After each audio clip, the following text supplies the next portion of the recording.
Assalomu alaykum hurmatli qadr baland qadrdonlarimiz. Mana bugun biz 2025-yil 16-may kuni muborak juma kunida Tishrobod tumanidagi Abu Iso Muhammad Imom Termiziy ziyoratgohini ziyorat qilish uchun keldik. Hech ham chalg'imaymiz.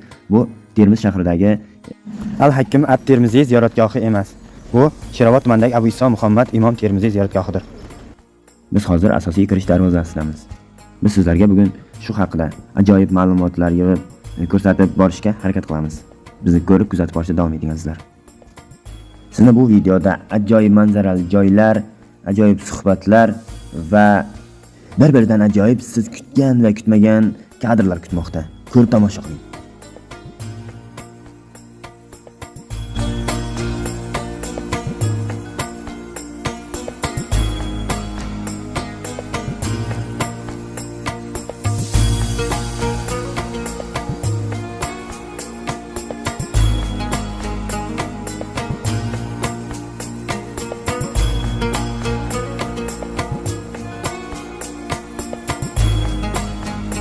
Har doimgidek bizning kanalimiz homiysi Eshonboy paxtaqandlari.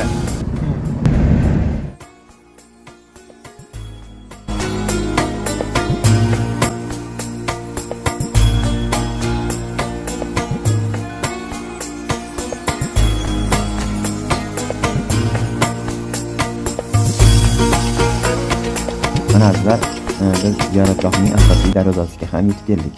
Bu yoqda sizni ajoyib manzaralar kutib turibdi. Ko'rishda davom etamiz.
Iso Termiziydagi bu ulug'vor, fayzli, uzoq umr ko'rgan daraxt haqida nimalarni bilasiz? Bu yerda yozib qo'yilishicha, bu daraxtning yoshi 400 yillik, 500 yilni tashkil etar ekan. Lekin men bu ziyoratga 4-5 yil oldin kelganimda ham shu yozuv yozilib turgan edi. Demak, meni fikrimcha bu 500 yildan ham ortiqroq ko'proq yoshga to'lgan demoqchiman.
824-yilda tavallud topgan.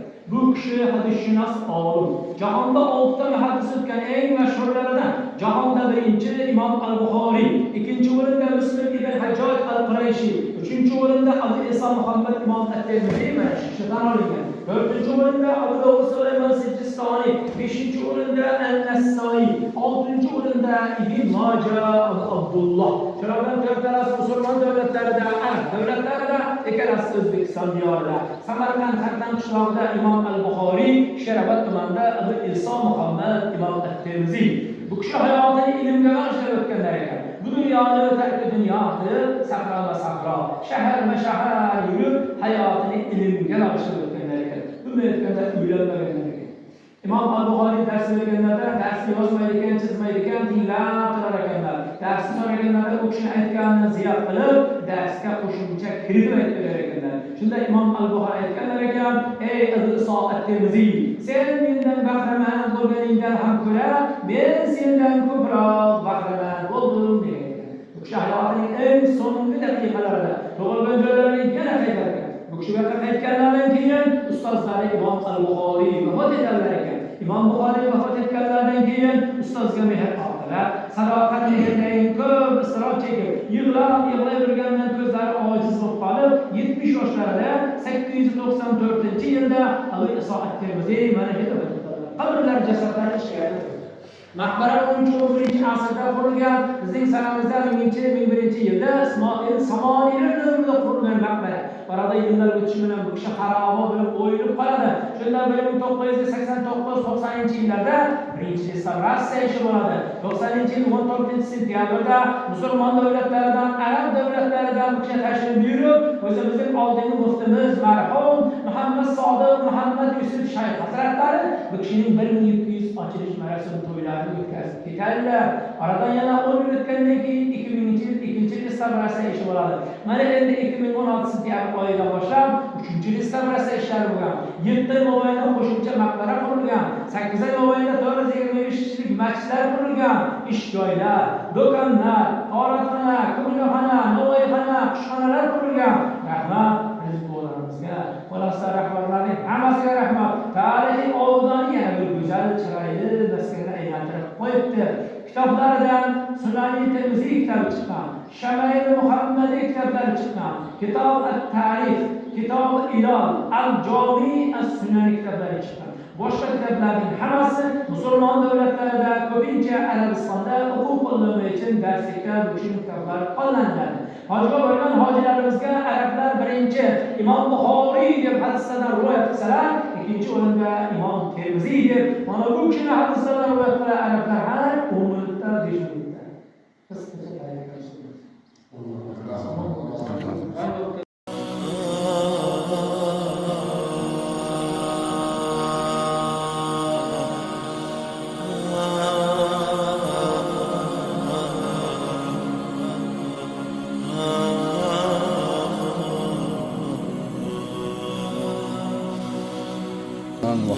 الحمد لله رب العالمين والعاقبة للمتقين الصلاة خير خلق رسوله محمد وعلى آله وصحبه أجمعين.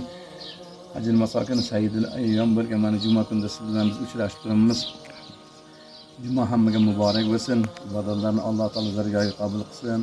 Mana endi haj mavsumlari ham boshlandi. Mana hojilarimiz nasib bo'lsa mana Madina-i Munavvarada hozir amallarni boshlayapti. Qolgan hojilarimiz ham o'sha yerda borib ibodatlarni qiladi. Endi shu joylarimiz mana obod bo'ldi. 2008-2009-yilga ta'mirlandi, bir xaroba joy edi. Hali bizning xalqimiz ko'p bilmaydi aqdam sahobat, payg'ambarimiz sahobasi ekanligini. Mana endi o'sha ziyoratgohlar obod bo'lgan, kelib ziyoratlarni qilib ketsa ma'qul bo'ladi. Bir aylanib ziyorat qilib ketsa, ozmi-ko'pmi sahobalar to'g'risida tarixlari bilsa, mana Islom Muhammad Termiziy majmuasida mana turimiz bu yerlarda kelib ziyorat qilsa, Allohim ziyoratlarni qabul qilsin, maqbul aylasin. Sizni ham umringizni Alloh ziyoda qilsin, ishingizga rivoj bersin, yurtimiz tinch bo'lsin, hojilarimiz ham sog' salomat borib amallarni bajarib kelib yuzlari yorug' bo'lib xalqimizga, elimizga duo beradiganlardan bo'lishni Alloh nasib etsin. Allohu akbar.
Mana azizlar, biz chiroyli ziyoratimizni tamomlab ortga yo'l oldik.